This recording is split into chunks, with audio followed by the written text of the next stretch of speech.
Thank you so much to Juan Williams. It's been a very busy day, and what a great way to start the week with the one and only. You got it. Well, hopefully we energize you, because it's going to be a great week. We're all looking forward to Memorial Day next week. Oh, and the sun is out, finally. Oh, thank goodness. I hope we gave you a good warm-up for the show tonight. Oh, I feel it. I feel it. Ready to go. It's going to be on 5. Here. We are back here on the couch at noon Eastern tomorrow. Here's Harris. We begin with President Trump taking on the Justice Department and the FBI, demanding an investigation of the Russia probe. Let's go outnumbered overtime. I'm Harris Faulkner. The president is demanding the Justice Department look into whether the Obama FBI or DOJ infiltrated or surveilled his campaign for political purposes, after it was reported that the FBI dispatched a confidential source to speak with some aides of Trump's campaign about its possible ties to Russia. Now the DOJ says it has asked its inspector general to look into all of it. The president's directive came hours after House Intelligence Chair Devin Nunes, a big critic of the Russia probe, issued a warning. Watch. If they ran a spy ring or an informant ring and they were paying people within the Trump campaign, if any of that is true, that is an absolute red line. It would have quite a bit of detail on it. If any of that is true, this is a red line in this country. You can't do this to political campaigns. Meanwhile, Democrats are also blasting the president's latest salvo. Senator Dianne Feinstein tweeting, the president's statement indicates that he will order the Justice Department to investigate the FBI could not be more disturbing, and reiterates his deep contempt for the rule of law. Chief Intelligence Correspondent Catherine Herridge has more now from Washington. Catherine? Thanks, Harris. Under investigation himself, the president called on the Justice Department to probe whether the FBI used an informant to gather intelligence on the Trump campaign during the 2016 presidential election. After a weekend tweet from the president that he would officially ask the Department of Justice today to investigate allegations that the FBI infiltrated or surveilled the Trump campaign for political purposes, the Justice Department wasted little time announcing the expansion of an internal investigation into government surveillance during the presidential election. The new line of inquiry will consider whether there was any impropriety or political motivation in how the FBI obtained surveillance warrants or used informants to collect intelligence. In a statement, the Deputy Attorney General Rod Rosenstein said, if anyone did infiltrate or surveil participants in a presidential campaign for inappropriate purposes, we need to know about it and take appropriate action. As part of its ongoing reporting, Fox News has learned the Republican chairman of the House Intelligence and Oversight Committees, Devin Nunes and Trey Gowdy, want a discrete set of records, about 200, related to the intelligence source and whether information from that source was used in the Russia case or for obtaining surveillance warrants. The ranking Democrat on the House Intelligence Committee said the president's allegations, including claims about former British spy Christopher Steele, who authored the dossier, have no factual basis. This is part of a string of meritless allegations from the very beginning that I was wiretapped in Trump Tower. There's a vast unmasking conspiracy. The investigation began with the Christopher Steele dossier, all of which was untrue, but all of which, as you pointed out at the outset, is designed to create this alternate reality for Trump supporters to live in. Republican congressional investigators emphasize that they are not interested in the source, but rather they are interested in the intelligence reports that were generated by the source. And they also add that the Deputy Attorney General Rod Rosenstein may have a conflict because he signed off on at least one of the FISA warrant renewals. Harris. Catherine, thank you very much. Meanwhile, the president is calling for his Justice Department to allow members of Congress to review documents related to the FBI informant. He tweeted this: if the FBI or DOJ was infiltrating a campaign for the benefit of another campaign, that is a really big deal. Only the release or review of documents that the House Intelligence Committee, also the Senate Judiciary, is asking for can give the conclusive answers. Drain the swamp. First guest up, Congressman Matt Gaetz. The Florida Republican sits on the House Judiciary Committee. Great to see you. Let's start with this idea about this informant. And the argument against it, Congressman, is that it might put that informant in danger. And you say what? Well, this is a particular individual who has been reported on to be involved in intelligence activities with campaigns dating back to the 80s. And so it's not as if this is particularly news regarding the affiliation of this individual. I will say, Harris, the White House is not yet fully informed regarding the extent to which intelligence was collected on the Trump campaign. There is additional information that House investigators have collected, and we need to make sure that the White House gets appropriately informed about that, because it will not be enough to have Rod Rosenstein and others at the Department of Justice investigate themselves. We got enough investigations where the Justice Department is investigating themselves. More than almost anything we've discussed in the past, this is a basis to appoint a second special counsel, someone who is independent, and we need the president to declassify the information immediately regarding this intelligence collection on the Trump campaign so that we can talk about it with you. So, Congressman, Representative Jim Jordan said that he had written a letter directly, he and others had written a letter directly to the president about declassifying information, making it less redacted. Where are we on that? Well, we need the president to immediately do that. I don't know that he's given a direction. I don't know that we've received a response yet other than the tweet, which kind of in and of itself weaves a difficult catch-22. He says in the tweet he wants the Department of Justice to investigate the FBI and the Department of Justice. Again, that has not proven fruitful. We're in like Groundhog Day with Justice, where we request documents. Wow. They give us too many redactions. You know, then we have to fight with them back and forth. We need the president to immediately declassify this information so we can talk about it with the American people. So you are in Groundhog Day with the DOJ. That will be a line of this Monday, no doubt. So what would you like for the DOJ to do at this point in terms of if they don't do this, what's the alternative? What's a plan B? Well, of course, I would like Jeff Sessions to step up and renounce his recusal and take control of this investigation. Yes, I have, and he has said he's totally unwilling to do that. It's like, you know, over the Department of Justice, he's got Stockholm syndrome. He's become sympathetic with his captors over there in the deep state, and so that would be one thing. Or maybe it's because he's recused himself. Well, yeah, but that's the recusal itself is the problem. There's no legal or factual basis for that recusal to exist. And the consequence of that recusal is that Rod Rosenstein, the very individual who is signing renewals of the FISA warrants, now has the ability to send this latest allegation off to investigation land and then use that as a basis to not produce documents to Congress because he can say it's the subject of an ongoing investigation. Wow. So we need to get out of this cycle, declassify the documents, and expose the deep state for what they have done, in particular their intelligence collection on President Trump's campaign. Real quickly, Congressman Gates, if you move forward with the infiltrator, the informant, whatever this person is there a way to deal with that element and to find out what really happened with that person inside the Trump campaign without divulging that person's identity? Well, probably there is. It's not the person's identity that's at issue. The issue is why was intelligence being collected? But Democrats say if you put it out there, it'll endanger that person. So the identity does come into play. Yeah, but this isn't about, you know, look, there are ways we can protect specific identities, but let's keep in mind, I don't think people here were being used like unwittingly. I think this was a coordinated scheme to collect intelligence on the president's campaign. But look, there are ways we can still protect sources and methods. We've got to figure out why the intelligence was used. What did it manifest into? Was the Trump-Russia investigation in any way influenced by illegal surveillance on a political campaign? Those are the questions we have to answer, and they bear no relationship to the specific identity of the informant. I want to move on here. I would just say this last word. The American people are looking at this and maybe wondering, Republicans, both the DOJ and Republicans in the House Intel, it gets confusing. Why can't they work it out? Let's move on. Robert Mueller told the president's attorney, Rudy Giuliani, if he interviews the president by mid-July, he should have the Russia probe wrapped up by September 1st. What do you make of that? If any lawyer advises President Trump to sit for an interview with Robert Mueller, they need to immediately notify their malpractice insurance carrier. Woo. This would be a perjury trap. We already know how biased the Mueller team is. The president knows this. We know the tactics that they've used to try to go and find totally unrelated events to Russia collusion and then to try to use that to squeeze people. Now they're beyond Russia. They're wandering around the Middle East with the Emiratis and the Qataris trying to drum up some collusion narrative. This would be a disaster if the president sits for this interview, and no reasonable lawyer should recommend that to him. If there's an opportunity, though, to get the investigation wrapped up before the midterm election, the president is saying, would you even want to look at that? Because what he's saying is that this conversation about the Russia probe could actually hurt the midterm elections for Republicans. So what do you do? Look, voters are not going to be voting on Russia. Voters are going to be voting on their own economic conditions. And if the president thinks that sitting down with Robert Mueller is going to hasten the conclusion of this,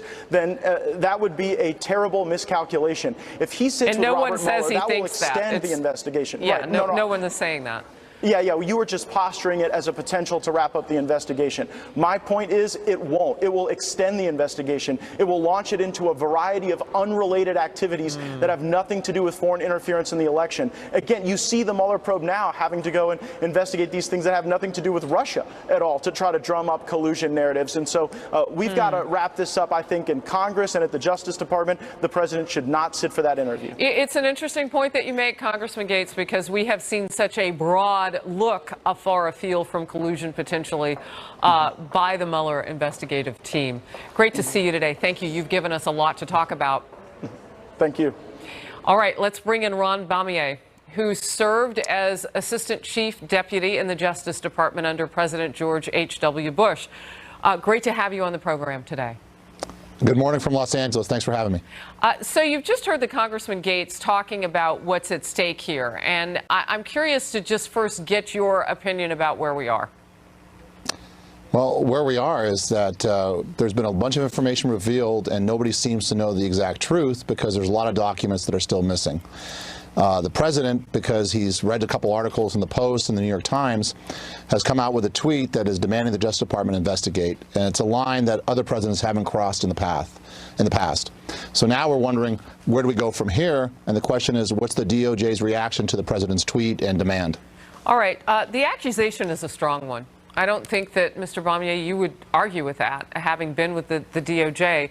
If there was an opportunity or an actual informant from the FBI inside a presidential campaign, let's not even use a name of that campaign, and it were for particular political purposes, that's a problem.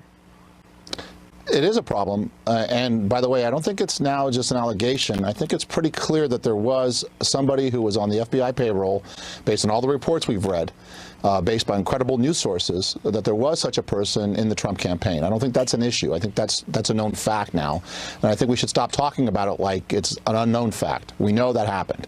Now the question is, was it legal?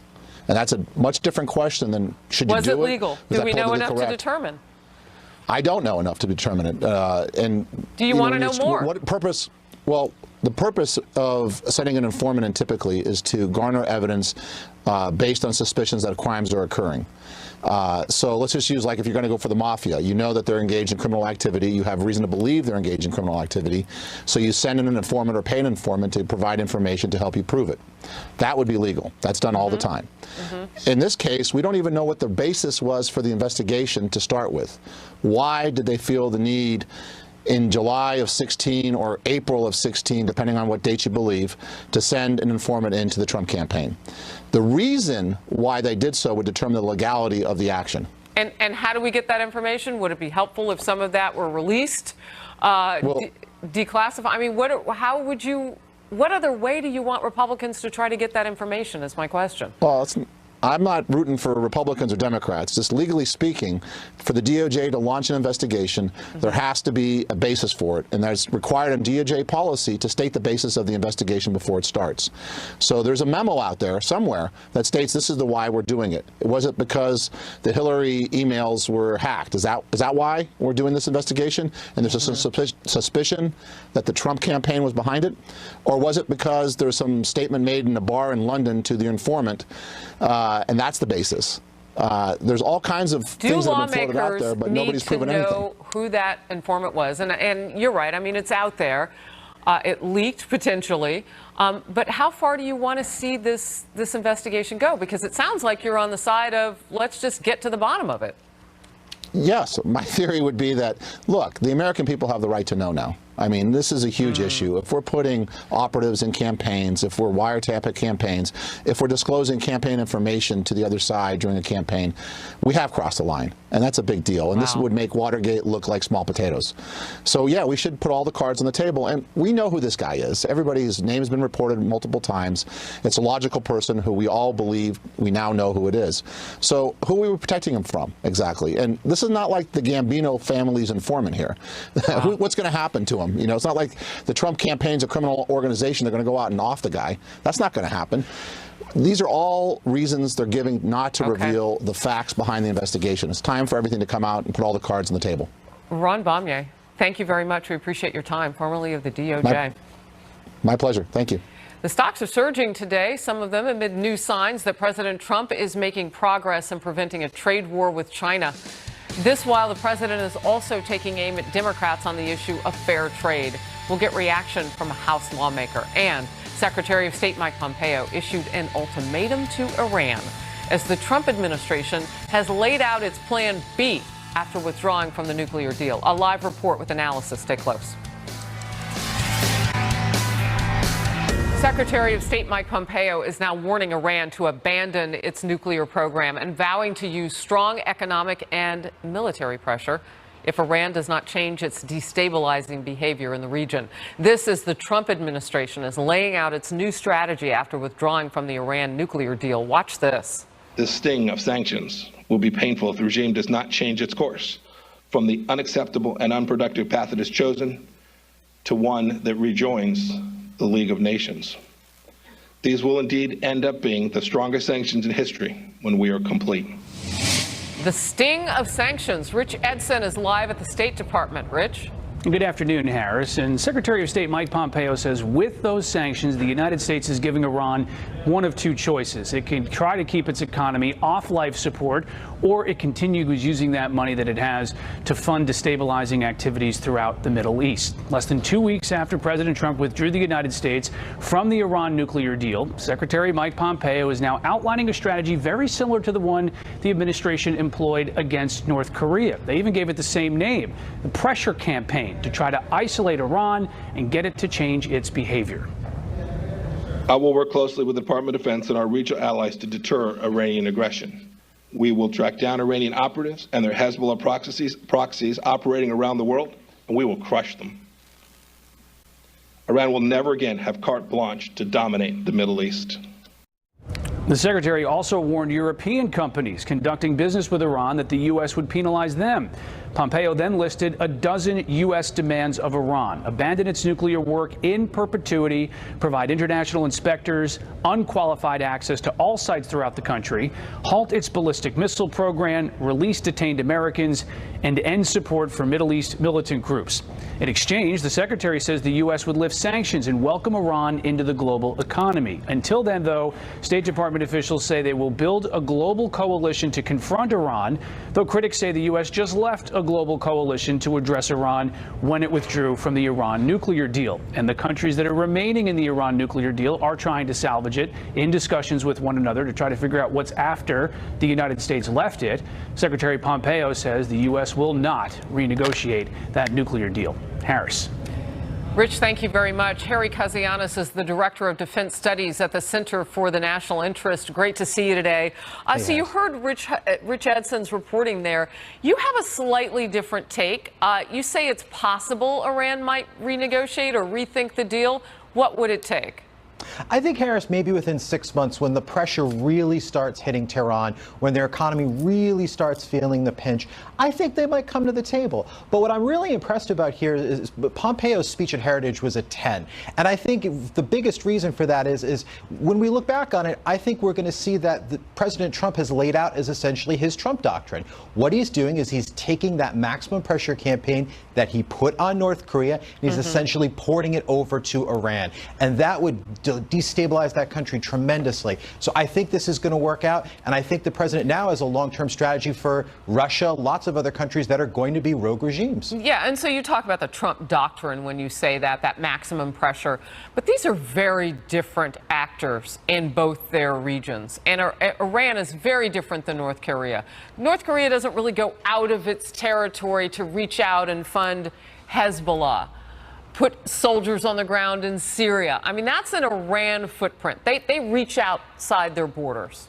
Well, North Korea does too, Harris. Keep in mind, North Korea is actually one of the countries that was fueling the Syrian civil war. They sent thousands of AK-47s, all different types of munitions. In fact, if it wasn't for the Israelis, the North Koreans were helping the Syrians build a nuclear reactor. So I do think we can take that maximum pressure strategy and apply it to all these different rogue regimes. Now, we're going to have different levels of success, but I think for Iran, the important point here is that the Iranian economy is actually 50 times bigger than than North Korea's. So it is going to take a lot more work to contain the Iranians, but I think it's something we can do. Yeah, and another point I would add with North Korea, as you're enumerating after my question, the ways in which sometimes they walk outside their borders is if they become nuclear capable, if you will, they can sell that technology. And who would really like to buy that? A lot of people. Yeah, absolutely. Yeah. Every terrorist group that's out there. Yeah. All right. Let's talk a little bit about the meeting that President Trump is scheduled to have tomorrow afternoon with South Korea's leader. What is the significance at this point in the game for them to meet? You know, I think, Harris, I think really what President Moon is trying to do is it's really a mission impossible for him, to be honest with you. I think what he's really trying to do is save the summit, because I think right now, I don't think there is going to be a Kim Jong-un, Donald Trump summit. Wait a minute, Harry, I got to stop you there. You're calling the Trump-Kim Jong-un summit mission impossible? I think it's dead. I think right now it's dead. Well, because both sides are just too far apart. But they've always been far apart. But I think it's even more pronounced now. I think the North Koreans have this aspirational goal that, you know, maybe someday they'll give up their nuclear weapons if they get, you know, all these economic goodies, a peace treaty. Essentially, they want to have everything handed to them. Whereas the Trump administration, what they're saying is they want to have at least a step-by-step approach. You know, maybe Kim gives up a few nuclear weapons, we drop some sanctions, and going back and forth to build trust. The North Koreans don't want that. And I think President Trump needs to be very careful here. I know everybody wants to make history, but you don't want to do it under these circumstances. You know, you've moved the ball on this a bit. You and I talk enough for me to kind of keep up with. So what changed? I think what's come out over the last couple of days with the North Koreans, you know, stating, you know, a couple months back that they really wanted to denuclearize. But now what they're coming out with is just very ambiguous terms. You know, that couldn't that be rhetoric kind of playing to Kim Jong-un's people on the ground there? I mean, this is a nation that offs its own people. So maybe he's got some accountability, too. And maybe that rhetoric, I'm just asking. This is the time for rhetoric, Harris. This is the time. If you're going to make history, if Kim Jong-un wants to become part of the global community, he's got it handed to him. He could do it. I mean, the Trump administration is willing to make a deal here and go a lot further than I think what a lot of people think. But I think what Kim is going to do is he's dusted off his old, you know, North Korea playbook, and I think they're trying to stall for time. But I think the Trump administration has to be very careful here, because they need to have a deal where Kim gives up those nukes. If they don't want to do that, if they won't put out a timeline, forget it. Trump has to do what he's promised and walk away. Well, and the president has said he could get as close as, you know, the actual table and walk away. Harry Kazianis, thank you very much. We'll bring you back. Thanks. Continuing fallout from that horrific high school shooting in Santa Fe, Texas. All the details we're learning about the 17-year-old suspect and how the community is coming together to cope with that huge loss. A live report coming up. And the Trump administration is putting a possible trade war with China on hold. What it means going forward and what Democrats are saying. The latest on that horrific high school shooting in Santa Fe, Texas. The community is coming together to grieve for those who were so savagely murdered on Friday. 8 students, 2 teachers. The 17-year-old suspect being held without bond on a capital murder charge. Doug McElway live for us in Texas. Doug. Hi, Harris. There's been a real lack of information about when schools will reopen here. We know that they're closed, obviously, today, will be closed tomorrow. But beyond that, we haven't heard anything from the school district, nor have we heard what kind of security precautions may be imposed here. That may all change later this afternoon when the Santa Fe Independent School District has a press conference at their headquarters at 5 o'clock Eastern time tonight. But there is a growing sense here that this most recent shooting has become a turning point. Changes need to be made. That is what Governor Abbott indicated yesterday when he laid flowers here at Santa Fe High School.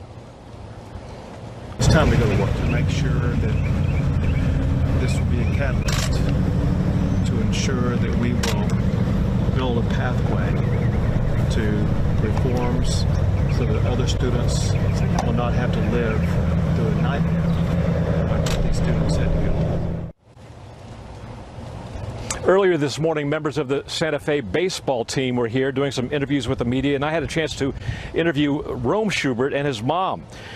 Rome was, as you might well know, was wounded in the attack and is lucky to be alive after the bullet passed through the back of his neck and exited just below his ear, missing all vital bones, all vital tissue. Here's what he had to say. About a 7-foot wall, and I got about 100, 200 feet away from the out room, and I saw some blood on me. No idea I had even been shot. Somebody came up behind me and said, "You've been shot," and I thought it was somebody else's blood. Still hadn't even felt it, and so I just took my shirt off and put pressure to it and just took off to the parking lot. I just started bawling, crying. I walked in the room and I just laid my head on his chest, and I just was like, "Thank you, God. Thank you, God. Thank you, God, for your grace." I also spoke to Rome's dad, whose eyes welled up when he talked about the gift of having his son back when so many others are unable to. And I also asked him about his political views, his views of what is causing this rash, this wave of school shootings. And he declined to answer, not because of the controversy associated with it, but because he said there are thousands of components of this, from, violent video games to family breakdown, to the lack of guns, to too many guns, to the role that the media plays in its saturation coverage of all these events. So he declined to answer that. And as I finish up with that note, let me just tell you, Harris, that we've learned that authorities at the Hargrave School, which is just north of Houston, have now locked down their school after they received a tip that a student came to school with a gun in his backpack intending to do harm to himself. It seems as though that situation has been diffused, but the problem is ongoing. Back to you. FBI agents always remind me of the copycat type situation that can occur soon after an event like this. I noticed, though, on that parents list, I didn't hear mental health. And that is something in this country we know we need to talk about. Doug McElway, thank you very much. Yeah. Fox News Alert now. Let's take a look at the Dow. The stock market is on fire. It's surging. The Trump administration puts a possible trade war on hold following an agreement to suspend tariff threats. That could be fueling it. Meanwhile, the president is taking a shot at Democrats today on that very subject. Quote, "I asked Senator Chuck Schumer," the president tweeted, "why didn't President Obama and the Democrats do something about the trade with China, including theft of intellectual property, etc.? They did nothing." With that being said, Chuck and I have long agreed on this issue. Fair trade plus with China will happen. The Senate Minority Leader responding, quote, "When it comes to being tough on China's trading practices, I'm closer to Trump than Obama or Bush, but the president and his team have to stick with it, be strong, and not sell out for a temporary purchase of goods without addressing the real issue, the theft of American intellectual property." So they're kind of saying the same thing. That's interesting. Republican Congresswoman Diane Black is on set right now. She's a member of both the House Budget and Ways and Means committees, a chair on the first committee there. Great to see you, formerly. So what do we do with regard to moving forward? The president, the top Democrats seem to be on the same page. What does that mean? I think that we do just as Chuck Schumer said, that we have to have a president that sticks with his guns on this.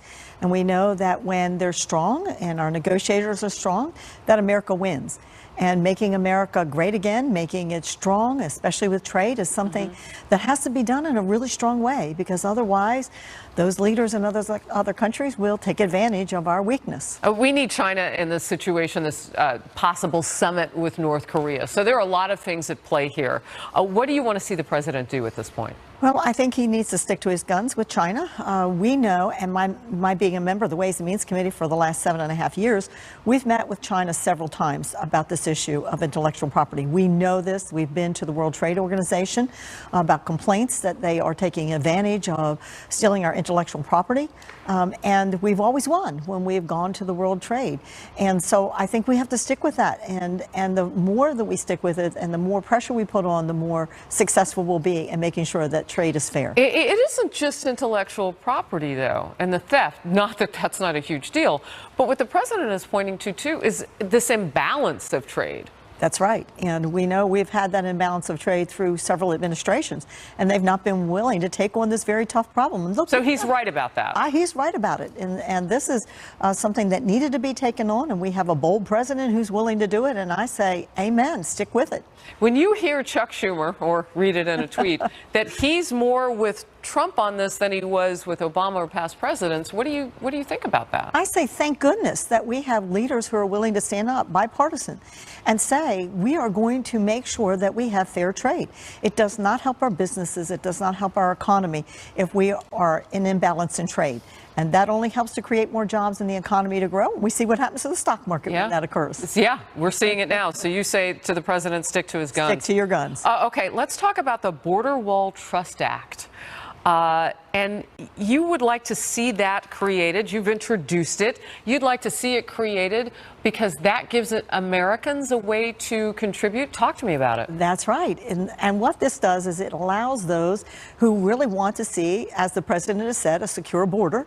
We've been talking about the border wall for the past 2 administrations, and yet it has not been done. And again, we have a strong president who says we're going to protect our borders and we're going to put up a wall. We're going to do what was already in the law, but not funding for it. So donations, then this Trust Act would capture those. What happened to Mexico paying for it? Well, I would like for Mexico to pay for that, and I'm not close enough to the administration to see what kind of pressure they're putting on them. But in the meantime, that's interesting. we are giving the American people who say to me, Diane, I would be willing to help fund And you the think wall. they will? I do think they will. All right. We put this out on Friday, and we had a number of people that have been tweeting us saying, tell us when, tell us where, and we're ready to do it. My husband and I are willing to write the first check to say, we as Americans want to do what the president has said. We want to help fund that wall. Is it open? Like, when can people give? Well, it's not open yet, and that's what the bill does, is it establishes a dedicated fund. So right now, people can send money to the federal government to say, I want this to go to the wall, but there's nothing to say that it will go to the wall. And what this does is dedicate a fund. And you know, as a matter of fact, we had the American people stand up for the Washington Monument. And back after the Civil War, in completing the monument, we had people all over this country stand up and say, we want to be a part of that. Organizations like a Rotary Club and so on. Plaques are there to show that there were these contributions, and so why not do it with the wall where there can be plaques every mile, so many plaques put up. So this gives us an opportunity to do what the American people believe we should do and to help fund it. It's such a critical point, too, a key point as the president ran on that issue. Congresswoman Diane Black from the great state of Tennessee. Thanks for coming to New York. Oh, thank you. Thank you for having me today. Thank you. All right. So Hillary Clinton is admitting she's still not over her 2016 election loss, bringing it up in yet another speech just yesterday. And wait until you see what else she did that is raising some eyebrows. We will talk with former White House Press Secretary Ari Fleischer about whether Clinton's continued appearances are only helping Republicans stay. Hillary Clinton is keeping the focus on the 2016 election. It's 2018. While delivering the commencement address at Yale University yesterday, at one point in her speech, Mrs. Clinton trolled President Trump by pulling out a Russia hat. Well, you just have to see it. I see, looking out at you, that you are following the tradition of over-the-top hats. So I brought a hat, too. A Russian hat.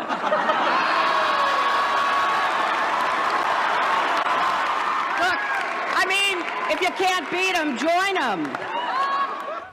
What does that even mean? Hillary Clinton also told graduates that she's still grappling with losing that election.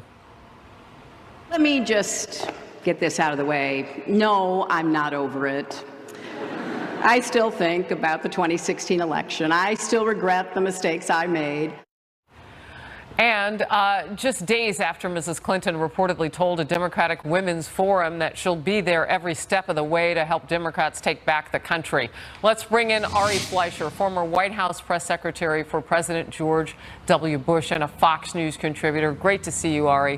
What is it that Mrs. Clinton just can't seem to get over? Because it's 2018. Well, let me separate one thing from the other here. I think the part with the hat was funny, and I don't begrudge her. I mean, she should be humorous, and she did it well.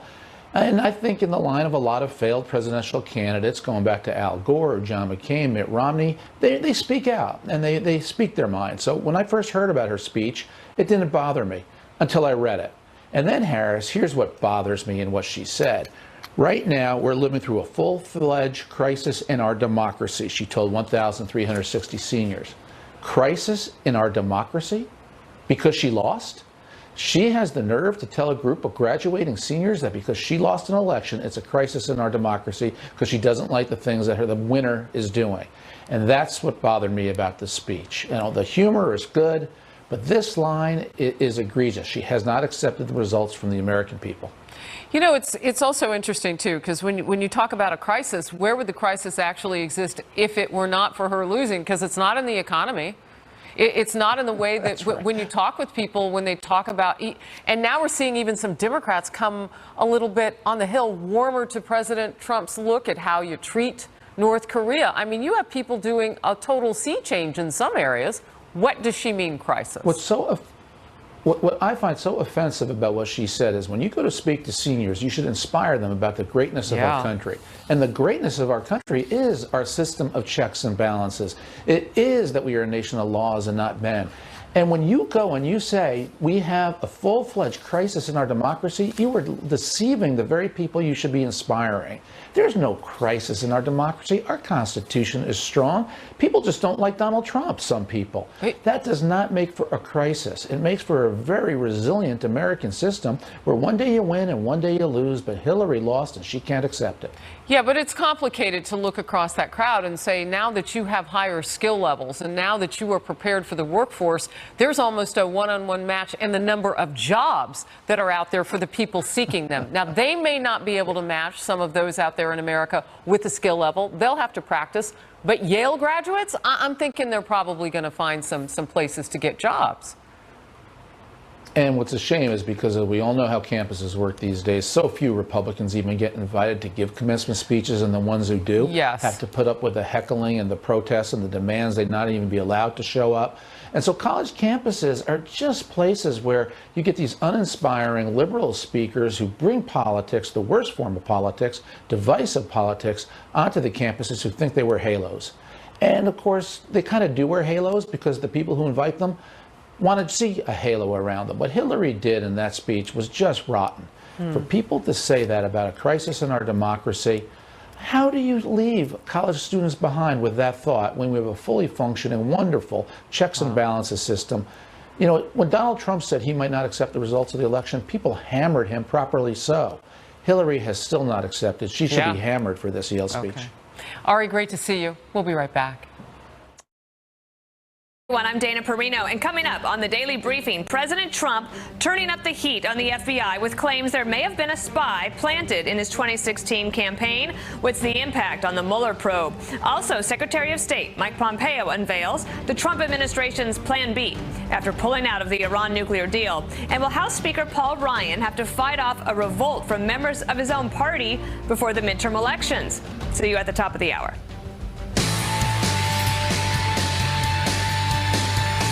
Some analysis now on Fox Top Story. President Trump demanding his Justice Department look into whether the Obama FBI or DOJ. And senior fellow for the Independent Women's Voice, Lisa Booth. Lisa, I'm going to start with you. You know, I had a former DOJ attorney on with me earlier, and he said, yeah, this is what it takes, because we need to know if that happened, if somebody actually infiltrated a presidential campaign for political purposes, and we need to find out now. Well, of course we need to find out now. That's highly concerning. And I also don't think that Rod Rosenstein hasn't really proven to be President Trump's lapdog here. He was the guy who appointed a special counsel. I mean, he was also the guy that laid out the grounds for firing James Comey, so I find that questionable. But here's the guy that laid out, or who appointed a special counsel. So I don't think he would ask Michael Horowitz to expand this in his own investigation, the Inspector General investigation, if there wasn't concerns here on the basis of the claims that President Trump laid out. All right. So we've just had some breaking news confirmed for us. ABC News reported this, and Fox News has confirmed it. Per a senior White House official, a regularly scheduled meeting is now about to happen with Rod Rosenstein and Christopher Wray meeting with the president today at 3 p.m. Eastern, not in regards specifically to the "I hereby demand" tweet about the DOJ. But I'm sure it'll come But we understand getting documents to Congress, though likely to come up, and also the DNI director.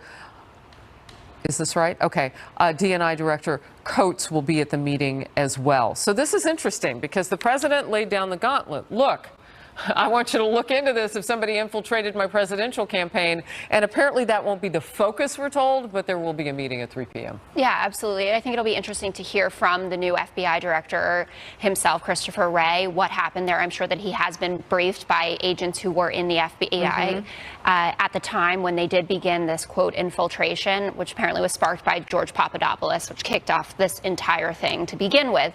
So I think it'll be good for the president to hear this directly from Christopher Wray and to have a conversation face-to-face with Rod Rosenstein. And to have the top of the food chain in terms of intelligence coats there, too, is an interesting one, too. Your thoughts? Well, and it'd be interesting if President Trump asks to declassify some of these documents. I heard Representative Matt Gaetz speaking to you earlier, asking for President Trump to declassify some of those documents.